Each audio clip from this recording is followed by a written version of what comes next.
మనం గురు పౌర్ణమి గురించి తెలుసుకుందాం. గురు పౌర్ణమి అంటే ఏమిటి? పౌర్ణమి అనేది మనం గురువులను గౌరవించి వారికి కృతజ్ఞతలు చెప్పే పవిత్రమైన రోజు.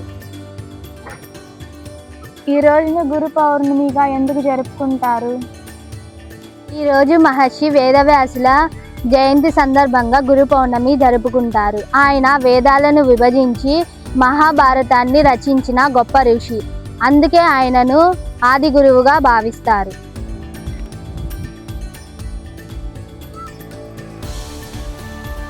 గురువు మన జీవితంలో ఎందుకు అంత ముఖ్యమైన వారు?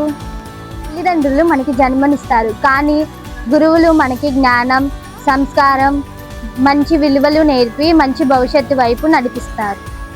గురు పౌర్ణమి రోజున విద్యార్థులుగా మనం ఏమి చేయాలి? మనం గురువులకి నమస్కరించి వారి ఆశీర్వాదం తీసుకోవాలి. చెప్పే మంచి మాటలను పాటిస్తూ క్రమశిక్షణతో నడవాలి. గురువులను గౌరవించడం వల్ల మనకు ఏం లభిస్తుంది? గురువుల ఆశీస్సులు, మంచి జ్ఞానం, మంచి వ్యక్తిత్వం మరియు విజయవంతమైన భవిష్యత్తు లభిస్తాయి. గురువు మన జీవితంలో వెలుగునిచ్చే దీపం లాంటి వారు. అవును, మనందరం కలిసి గురువులందరికీ హృదయపూర్వకంగా కృతజ్ఞతలు తెలుపుదాం.